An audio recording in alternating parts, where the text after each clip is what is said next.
we're on the next chapter of Wraith the Oblivion Prologues, and we have two new players joining the fray. David and David, just to confuse matters. Could have paired David with Mark and David with Vasilis, but no, we went for David and David. So occasionally I will be saying David Fuller, just to differentiate the two David. These two characters will also be in East Berlin, just like our previous two. These two characters will also die, just like the previous two characters. But before they can die, we need to know something about their life. So first things first, I'm going to pass it over to David Fuller. I'm going to mute myself, and David Fuller is going to tell us a little bit about his character. I am playing an older gentleman, mid-70s, named Albricht Lane. He is a world history professor in a university in East Berlin. He's been in East Germany or the Berlin area his whole life. Back in World War II, his family was part of the group of German citizens that disagreed with the regime, and his father died for it. And him and his mother and younger siblings went to prison for it. And when he got out, he decided to help his mom take care of his younger siblings. And that ended up sticking him on the east side of the wall when the Soviets took over. He's lived a full life. He had a wife. He had a son and a daughter. The wife passed away a few years ago of natural causes. The son and daughter are within driving distance, but far enough away that he rarely sees them. They all have children of their own, busy lives of their own. He mostly focuses on trying to teach his students about the world, and that comes in conflict with the fact that he has to use state-issued textbooks. As he's gotten older and has started to care less and less about consequences, as it were, he's started to slide in when he can. Make a note on page 106. There's clearly a textbook error. That's not actually the stance of that country's view on the outside world. And just slid in things that may be controversial if found by Mark's character. And when we see him at whenever game starts or prologue starts, he's at the point where his colleagues are telling him he should take the state pension and retire, and he's just working because he's got nothing else to do. He doesn't have enough money to go see the world that he tells everybody about. And so that's where he is. Perfect. And David, not Fuller. So, as mentioned, we'll have David Fuller and we'll just have David. David, what could you tell us about your character? Well, I'm playing an American, which is, I think, different from everyone else. Is that true? Yes. He's a newly graduated college student. He actually has his job already secured. He has a job he's starting, but he had about 6 months between the actual project he was going to be put on. He's an electrical engineer. So there were about 6 months between the project he was going to start with, and, so the job was in, we'll hire you in 6 months. Here's your starting bonus, everything all well and good, because jobs weren't that hard to get back then in America. So he decided to see the world a bit. As I said, newly graduated from college. He's a football player, electrical engineer, which usually, I guess, the stereotype doesn't fit there, but it certainly happens. From rural New York. Not exactly a city boy, but definitely has been in the city enough that cities are comfortable to him. But, the most he'd seen of the world before this was he got taken to Disney by his parents. Like, he had zero worldliness and almost zero knowledge of Europe, etc., because American history does not focus on anything other than itself. And weirdly enough, ancient Egypt for some reason. I don't know. They just love Egypt. But so this has been a real exploration for him. And Germany is odd because he was actually born in Germany. He was born on the army base. I don't remember where it is. But he was born on the U.S. Army base in Germany. So even though he's a U.S. citizen and was officially born on American soil, his father was in the army and he was born in Germany. So Germany has a little bit of a, hey, do I have a seed that I planted here? So he's actually planned to spend more of his time here. And I think he's probably really just kind of gotten in Germany. And he has the basic, like, because he had theoretical German roots, he did like take it in college, but we're talking that I took 2 semesters in college level of German. So it's more than, excuse me, where is the bathroom? But it's a lot less than having a philosophical conversation, I would say. So yeah, that's it. Oh, very importantly, when he got to Europe, he started in, he's American. I guarantee you he started in England. I mean, where else would he start? Maybe Ireland, then over to England, but that's it. Those are the choices. And he came across a dog. Not exactly a puppy, probably a couple years old already. Not an old dog, but a dog, just living out on the streets. And that dog has quickly become his journey friend, his boon companion. He's a little concerned about smuggling it back to the States when he's done. He has a feeling that's going to be a process, but he's trying not to think too hard about that because he knows he'll figure it out, but it might involve greasing some palms and taking a boat home. Which is gonna suck, but he'll do it because it's his damn dog. Like, that's how it goes. It's his dog. So he doesn't really want to die. He's gonna be pretty sad that he's gonna die so young. That's not gonna be his happiest moment.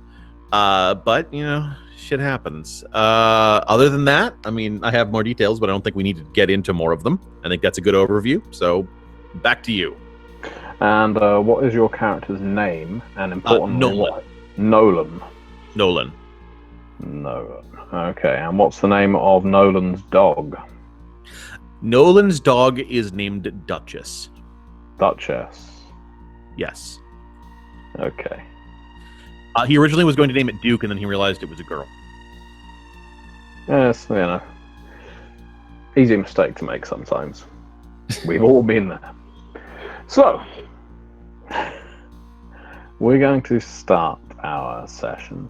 Just as we did with the previous prologues, there may be a bit of jumping backwards and forwards through time, mostly forwards, because in order to establish what is important to these characters and therefore carry some of that over into their lives or deaths as ghosts, it's important to know what's important to them, what they're passionate about, what they care about, and their unfinished business.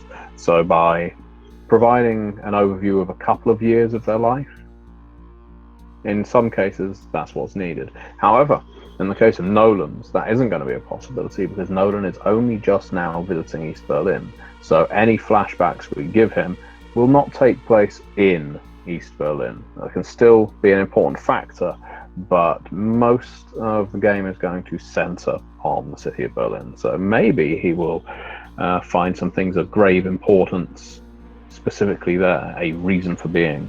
But before we get on to him, we're going to have Albricht in the staff room. And Albricht, did you say you were working at a college or at a school? At a college, but I'm not familiar with any major East Berlin universities. I think that it's going to be safe enough to say that there was a university in East Berlin, but I will just check. University of East Berlin, Humboldt University of Berlin. Okay. So I think that is probably what we're going to go for. I will just make sure that that was the one. I'm sure it doesn't really matter, but I like to be accurate. Yes, it would be Humboldt University. Okay, so that is where you are. And just one more reminder: could you say again the subject matter that you teach? World history. World history. You're in the staff room, enjoying your coffee. Maybe enjoying is a strong word. And the year is 1987. So we're quite deep into the Cold War, and of course, for a very long time now, over 30 years, Germany has had this great big division down the middle of it. It's taken up almost half of your life. And what fell immediately before that, was arguably worse, in a more needling, intense pain. The way that separated your life entirely. Of course, your father died. But these last few decades, especially the last one, as you've become older and your wife died, have become a form of protracted agony for you. The sheer state-enforced ignorance is painful for you. Not so much, however, for some of your fellow teachers. Some share your thoughts, but they wouldn't speak about them terribly openly. Professor Hugo Schlotz, who is a professor of literature, is one such professor who shares your complaints, and occasionally in the staff room, when it empties out, you and he discuss ways you've sabotaged textbooks or spoken to students who might stand a hope outside of this damn city. And at this time, Professor Hohen has just left the staff room, leaving you with Hugo, who brings you your coffee. Thank you, friend. My pleasure, Albricht. Yes, I agree. So, how are things? Blank faces every single day, as usual. Yeah. So it's been a week since we last had a full-blown conversation about this kind of thing, but good God Almighty, it is it really does wear on one's nerves, doesn't it? Yeah, it does. I mean, don't get me wrong, there's plenty of fantastic Russian authors, and we are currently studying the plays of Chekhov, so there's something to be said for that. But this, well, what can you do? You can't do anything. That's what you can do. At least you're close to retiring. If you know, there was a rumor going around that you have retired. It's just no one's told you you can leave, or you're staying against everyone else's will. They'll probably have to carry me out. That's what we're saying. What we think is like that will bury you on the grounds. Means no one will have to throw their back out. I wouldn't want to be an inconvenience. No. Well, you know, there's always the maintenance shed. No one ever looks in there. We just fold you up, stuff you in there, and hope you don't cause too much of a stink. Obviously, I'm joking. Of course. Yeah. What about you? Have you had any standout students in this last term? Anyone who's shown a bit of a spark? Yeah. There's a young woman who she comes from a slightly wealthier family. They got in good with the factories, and she has this hope, foolish hope, but she has this hope that her daddy's money and influence will let her get out of here. And I can't help but try to nurture that. You know, slighter information I have about the Americas or anything west of here. What's her name?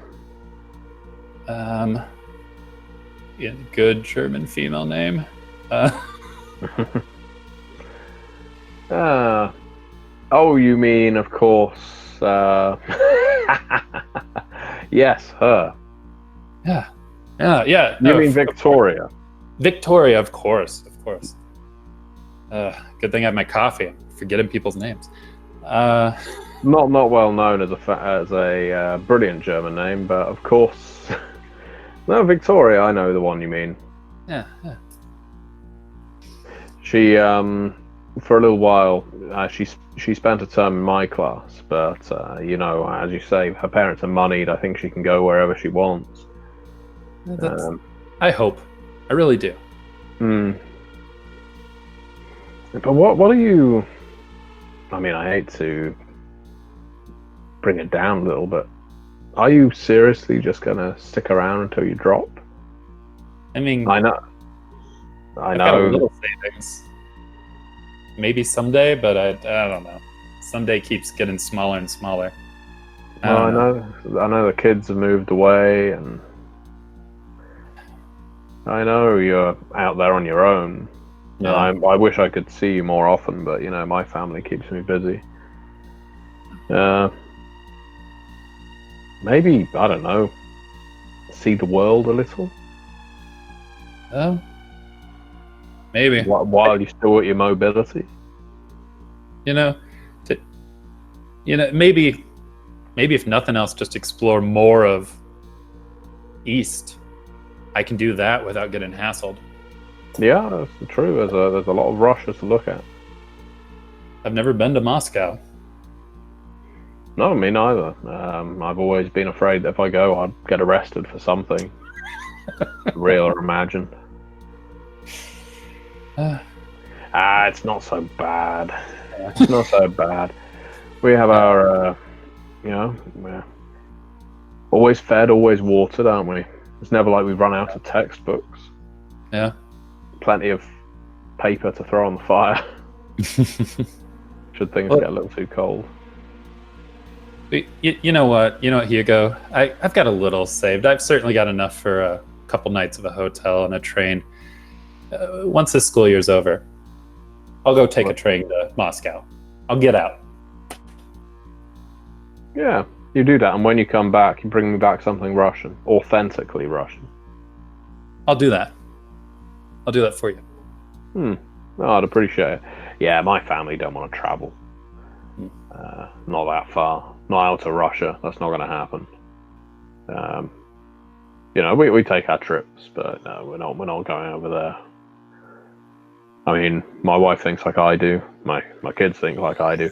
I'd be amazed if beneath the veneer of all of this, whether there are many people who really believe everything that we're having to teach these days.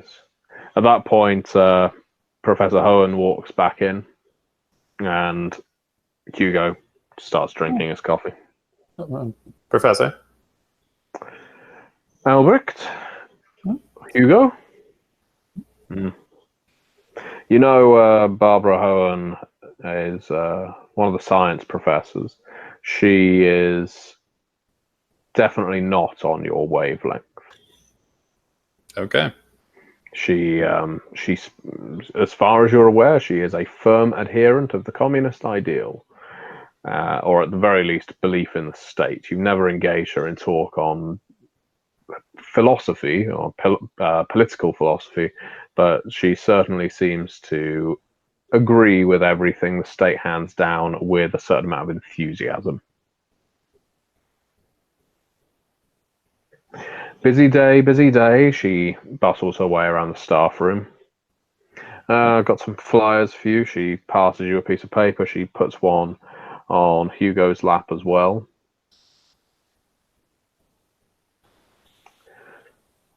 We're being asked to put on a show for an important state visit. Best in each class has to do a presentation on what the classes have been learning, you know, like a 15-minute talk with some illustrations, I guess, some extracts from what we produce in class. I'm reliably informed the state will be reading the things we give them, so let's make sure they're not trash. And it's a chance for the school to show off and maybe receive a little bit more funding. That's a noble goal to work towards. Well, definitely. So yes, if you can find the strongest student in your class, and the same goes for Hugo, we are looking to rally up around 15 students from the college and Yes, and hopefully get a little more from the state. I mean, I feel like we probably get more than any other university in Germany just because of where we are, but it doesn't hurt to have a little bit more. I understand one of the universities has got computers now. Obviously, we aren't there yet, but it can't be long. Oh, okay. Are you okay, Albricht? You look quite unwell. Just tired. Like you said, busy week. Well, that will be age, of course. But, we all admire how you come into the university every single morning, still prepared to run your classes despite your advanced years. Well, the mind's still sharp, and that's the tool I need for this job. Oh, no doubt. I'm sure all the students appreciate it as well. I know we do. Thank you. I'm touched. She gives you a rather insincere smile. I give her back an insincere smile. But what's she going to do to me? I'm an old man. So yes, by the end of the day, please put a name down on that slip of paper, and same goes for you, Hugo, and the other professors will do the same thing. We will then submit our applications and hope for the best. All right. Oh, one last thing, Hugo, could you give us a moment? He gets up. I'll speak to you later, Albricht. Thanks for the coffee. She sits down in Hugo's seat and leans forward a little. Now, Albricht, I know you are getting on a little in years, and far be it from me. There are even some professors here older than you, so it's not like I'm saying you have to retire. But what I am saying is, and I know this isn't my jurisdiction to say it, but there have been some rumors of, I assume it's some of your students playing pranks. A textbook from your class was found on the university grounds recently, and it had been annotated with an awful lot of anti-party sentiment. And we, being myself and anyone else who I might have spoken to about this, sincerely believe this wouldn't have been at your behest. So what we're trying to say is you need to have better control over your students. You can't let them damage school property like this, especially with this kind of trash. I appreciate the heads up, and I will get to the bottom of this. Well, I'm going to do you a favor, and you can owe me one in future. Okay? Mm-hmm. There was a name in the textbook as well, so it wasn't like the perpetrator was trying to cover their tracks terribly well. Alexandra Goldacre. I believe she's one of your students. Yes. Please speak with her. Tell her that if she wants the textbook back, it's in my office. But I think more importantly, you need to just speak to her, ascertain whether she wrote this drivel, and if she did, you need to have a serious word with her, because this kind of thing won't stand. We're receiving state scrutiny soon, and we can't just have slogans scrawled throughout our books, on our walls, in our classrooms. You understand? I understand. Very good. In that case, I'll leave you to your coffee. She gets up. She leaves.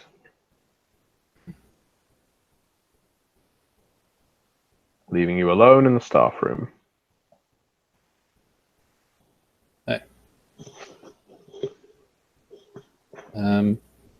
Yeah. Well, I imagine on that day, I finished my coffee and then tried to go find Alexander. Because while I've encouraged them to make some changes.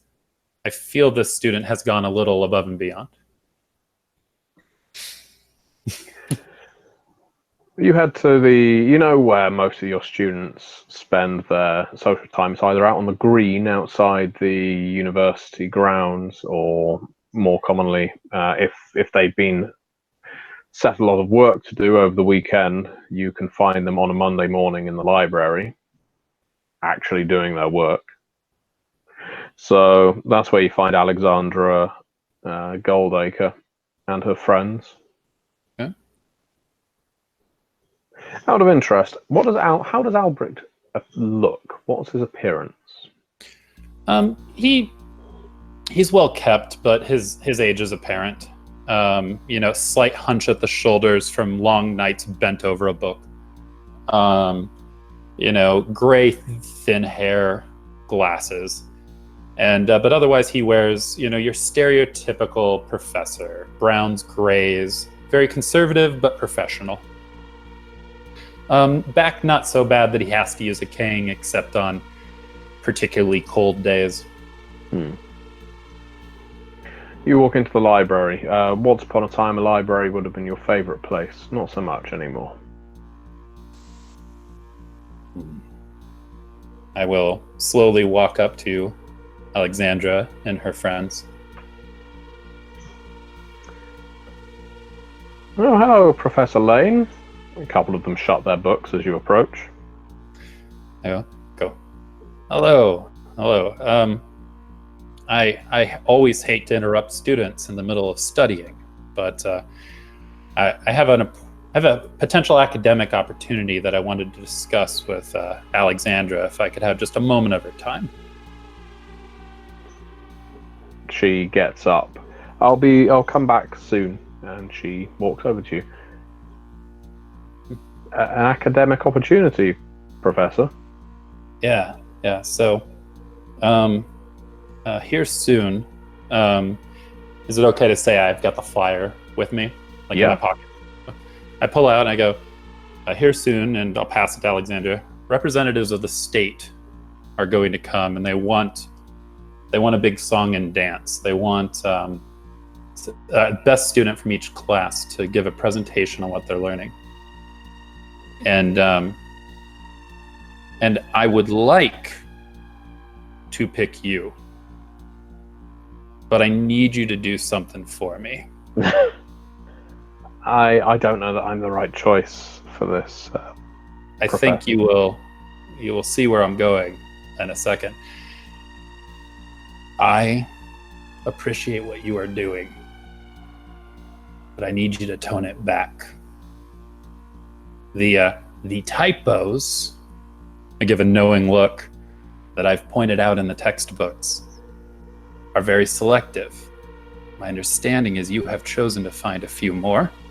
It's going to get you in trouble.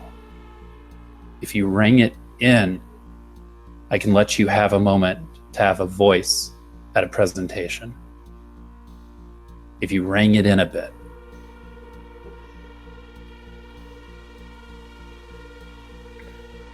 I'll have to speak to my friends about this. You do. If I'm allowed to speak to anyone about this. Yeah, you can. Just, I'm trying to find that happy balance. Because my friends, if they find out I'm going on some kind of state-sponsored show, they're going to think I'm like everyone else at this university, and I'm not. We're tired of this, Professor, and I know you are as well. No, I see. Well, then how about this? I don't want to get you in trouble. So I've given you a talk. If any other professors ask, you have been given a talk from me. And that you know that the things you've written in your book, you need to ring it in. Those are the words I've told you. And then I will find somebody more traditional to present for this program. Does that suit you? Can I let you know? Can I let you know whether I'm the whether I could do that. Yeah, you can let me know. The important thing is that I gave you a talk. Yes, You have now been spoken to. Yeah, message received. As soon, if anyone asks, I'll make sure they know I've been completely disciplined and know never to write anything flagrant again. But yes, you can get back to me. I'm sorry if it got you in trouble, Professor. We all really enjoy your classes. It's just sometimes very frustrating, you know? Of course. Hey, don't worry too much about me. You've got a chance to, and I gesture my head in the direction of west, like you've got a chance. Those days are past me. Worry about you and your friends. Things have been getting a little heated recently, Professor, and I know you say don't worry about you, but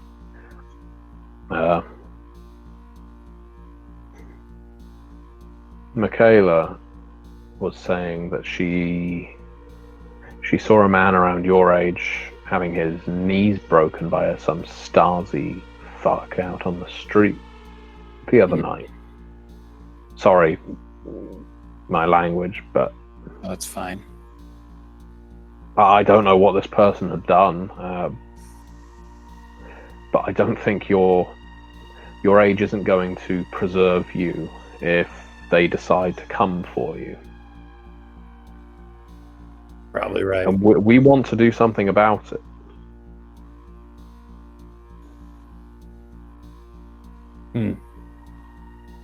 Well, you had to talk to your friends and get back to me anyways.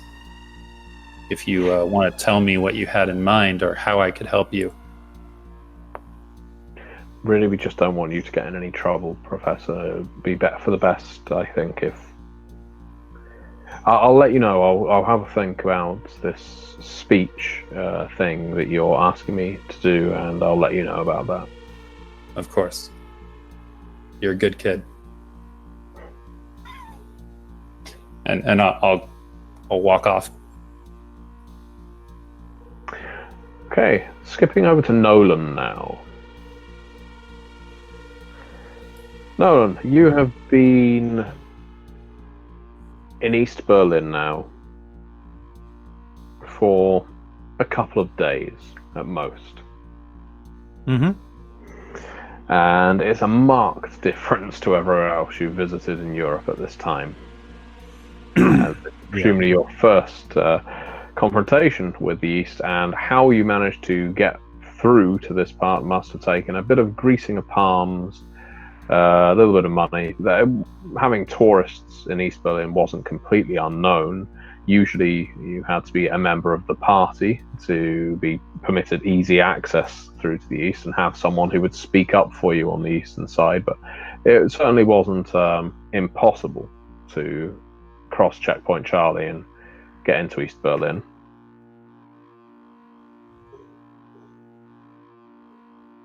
So here you are, with Duchess in tow. Right now you are enjoying some of the parks in Trepp Tower. Beautiful part of East Berlin. A bit removed from all of the brutalist architecture. Lots of green, lots of fountains, lots of trees.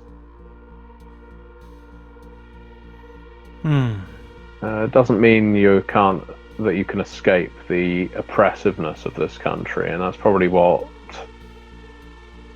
hits this young and vim-filled American more than anything else. There's an awful lot of walking around looking down. Yeah. There's an awful lot of greys and browns around here. And it has the palpable fear, but it's everyone. Mm-hmm. If you aren't walking down the street with that, if you aren't walking down the street as if you're the guy with the gun, everyone is afraid of everyone is afraid other than that one guy walking down the street like he's the guy with the, who's going to break the knees. Mm-hmm. Yeah. I feel like I was a fan of brutalist architecture until I got here. Because brutalist architecture is great if it doesn't have the brutal landscape around it. Uh,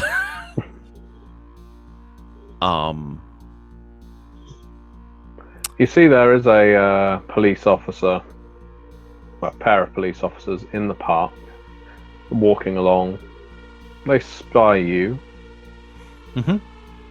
This isn't the first time someone's just stopped and looked at you, probably because of your outlandish dress. And I don't mean you're wearing polka dots. It's just coming from the West, you are probably wearing more colours, more fashion. Yes. And immediately they make a beeline towards you. Mm-hmm. I've been here a couple days, but I'm used to this by now. So in my head, I'm like, okay, Duchess is on a leash. Yeah, I got my papers in my left pocket. My wallet's in my right. Okay, smile. Look non-threatening. They speak to you in German, but you understand what they're saying because you've heard this now many times. Papers, please. Yes, absolutely. I have them right here in my pocket, and I'll reach fairly slowly into my pocket, retrieve my papers, and hand them on over.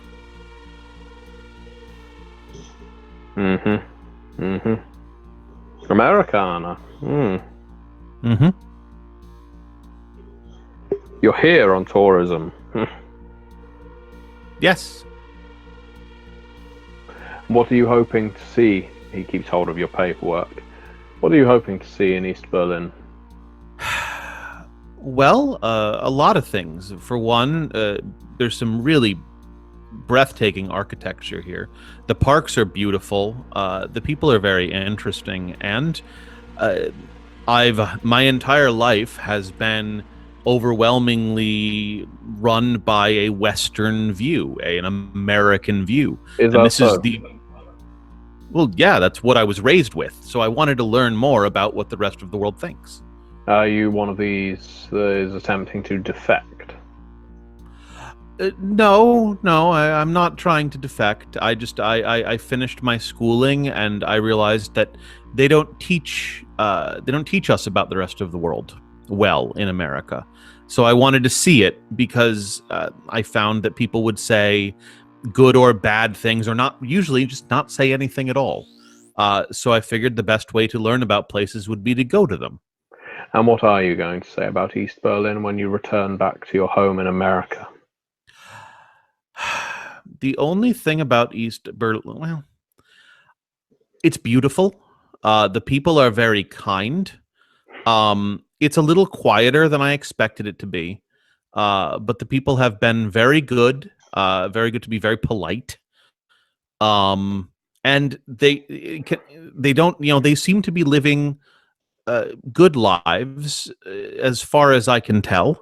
I haven't made any like real fast friends or anything, but I don't see significant, and I totally know that I'm what I'm saying here. I don't see as many, homeless people living on the streets as I'm used to. Things like that. It seems to be a much more ordered society. There are fewer people in squalor than I've seen in some of the other cities, and that's impressive to me. It's quiet because everybody's working. There are no homeless people because everybody is housed and fed, and squalor is not at all common here. Everyone has their fair share. Take that back to your American friends. I will.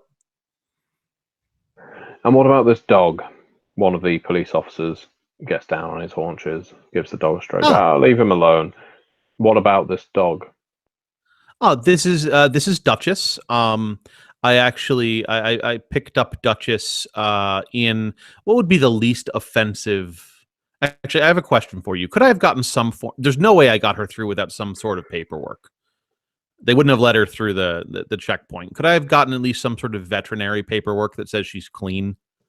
Yeah, I would say so. Let's say, oh yeah, she's been traveling with me throughout Europe. I do have her veterinary papers if you want to see. But she's been traveling with me since I was in England. And she's a good pup. She's very kind to people. I like to take her to parks, and she's a great traveling companion. A lot easier to get along with than some people. It says on your paperwork that you were born in Germany, and yet you don't have a German accent. Correct. I was actually born on an army base. My estranged father and my mother were there. So, She and he did. so your parents both work for the American military? No, no. My mother was there only as a civilian, and my father, who is dead, did. I don't even remember meeting the man. My mother divorced him quite early. He beat her a lot. So once I was born, she finally got out of that. But yes, so I was born on the military base. I see. And do you have the paperwork to explain that and explain the status of your parents? I do. Well, I don't have full paperwork on my parents, but I do have. I mean, with my papers, I would have my birth certificate, which states where, and that states information on both of my parents and their citizenship. And it does list that my father was military and my mother was not. My mother was actually of German heritage, although she was of German American heritage at that point. Her Due to the parents. military nature of your father's occupation, it may be required that we have to question you further. That's fine. Right now, your answers will suffice. He passes the paperwork back to you. Where are you staying? What's the East German equivalent of a hostel? Exactly that. There are plenty of hostels. Okay. I'll tell him at the hostel that I'm staying at. The Penzlauer Berg Hostel. Mm-hmm. Wonderful. You may be seeing more of us, or we may be seeing more of you, Mr. We have your first name as Nolan. What was your surname? It's Van Sice. Ah, I took my mother's name. Dutch? Yes, Dutch and German, I believe. Interesting. Mm-hmm. And reason I wanted to see. One last question, Mr. Van Sice. Yes. Where did you learn to speak German? I learned it in college. Cornell University. One of them is taking notes. Mm-hmm.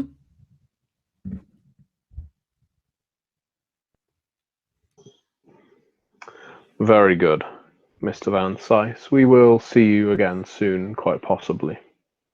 That sounds perfectly acceptable.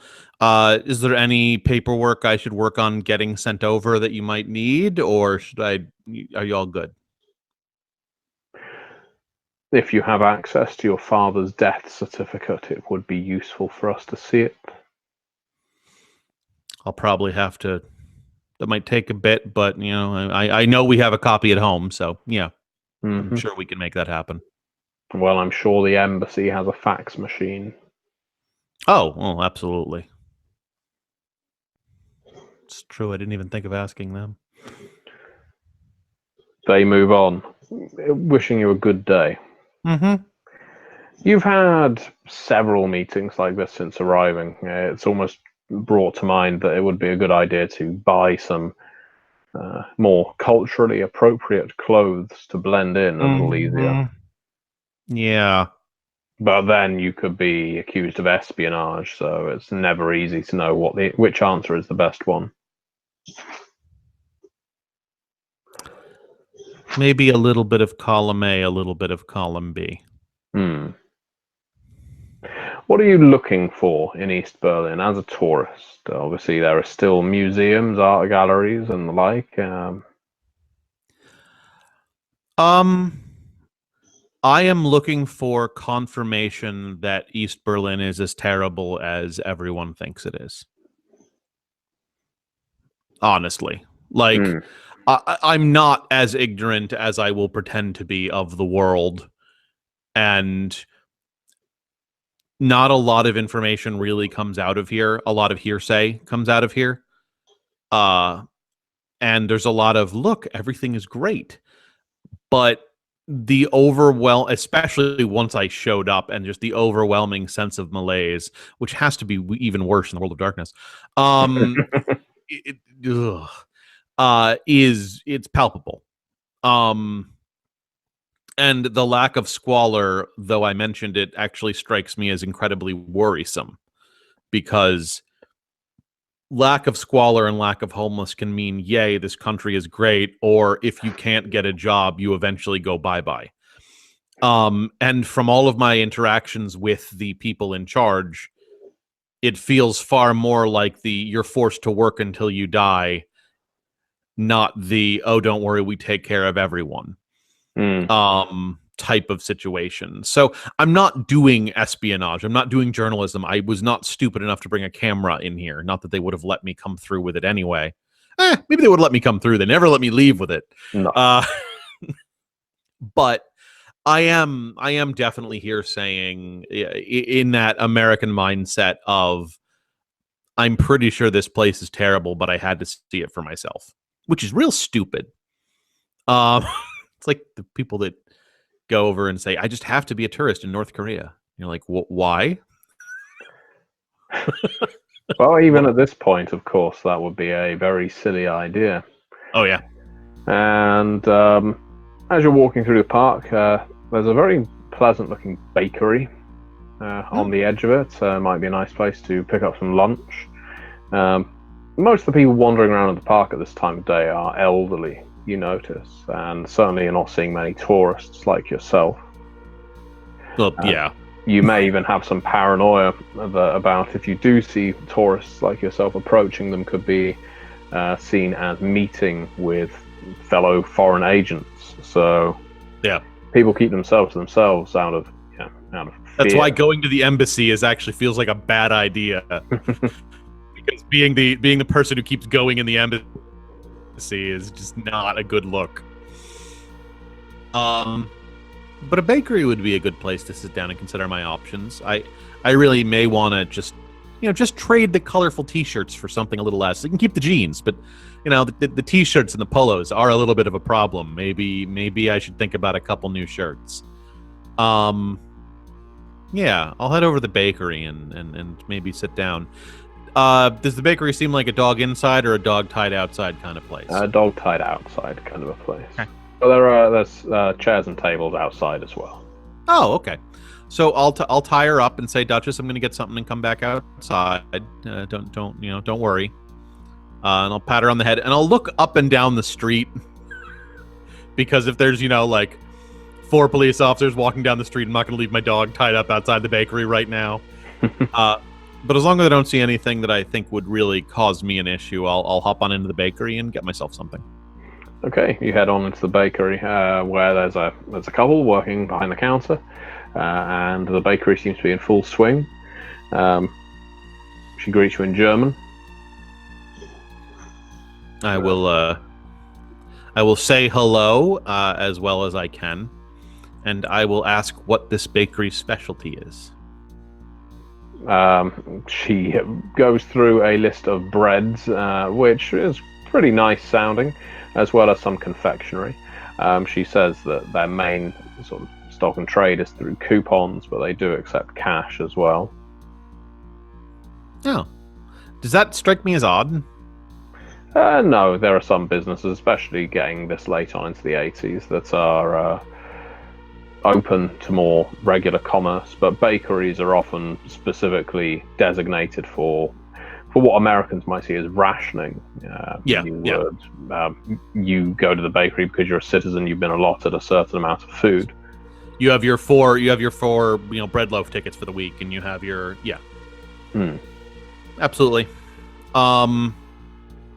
Well, I will what she says are the specialties. I will let her know that I trust her. I trust her judgment, and I would like to try a bread and a confection that she would suggest. Of course, she goes and fills a bag. You hear the door ding-a-ling-a-ling behind you. I will look around because my dog is outside. Mm-hmm. There's a tall man and a long Mac. He has a big mustache. stand in the queue behind you now. I'll do the generic male head nod, which is not actually a thing that you would do as much here, but it's a thing that is just programmed into me. You know, the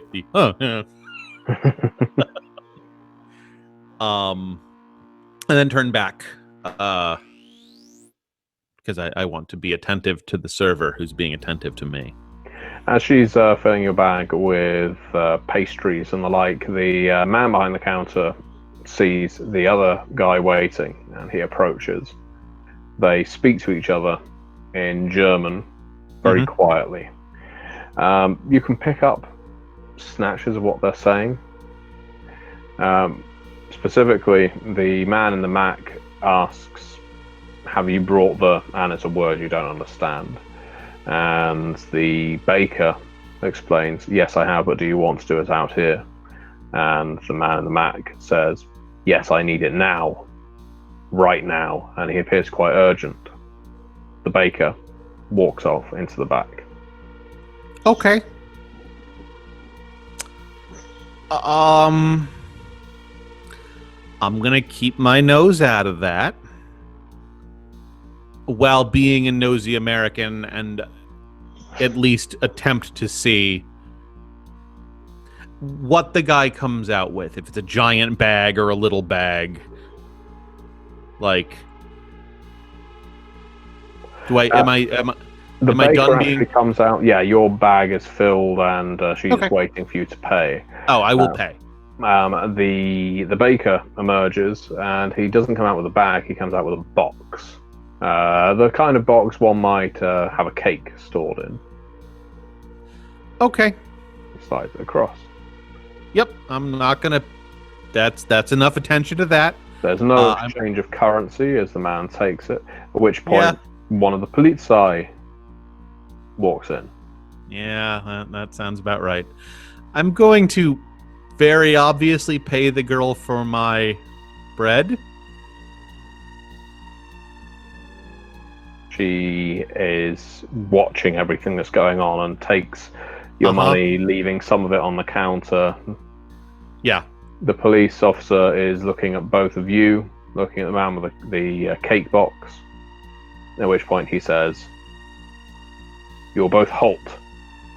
Stop what you're doing right now. Put anything you have back on the counter." I will leave my bread bag on the counter. He reaches down for the radio at his side, at which point the man in the Mac pulls out a gun. Yep. And he fires it. Without hesitation. The police officer drops, and the man clad in his Mac just runs the hell out of there. Does he take the box? No, it's been left on the counter. And although you may be able to hear an alarm going off, that isn't a sound effect in the game. That was a car outside my house. Because I'm way too nosy, I'm going to open the box and look at it. While there's screaming in the bakery, the woman behind the counter lets out a scream. You hear there's a crash and bang and clatter of pots and pans. The police officer has crumpled to the floor and is bleeding out. You are going to go and look in the box. Well, it depends. Is it a box that is just a flip top, or is it a box I'm going to have to take time to... It's just a flip top. Yeah, no, I'll flip it up. Okay. You find stacks of what looks like foreign currency bundled into elastic banded cylinders. You find basically rolls of money. Nope. I'm gonna pick up my bag of bread, and I am going to. The man with he ran, right? Yeah. Yeah. Did I see where he went? Which direction? He turned right. I'm going to pick up my bread. I'm going to leave. I'm going to get my dog, and I'm going to not go right. You unhook your dog, and you can see police converging on the location. Are you going to try and get the hell away before they pin you in, or are you going to stay still like an honest person with nothing to hide? That slightly depends. We'll come back to you and see what happens. Yeah.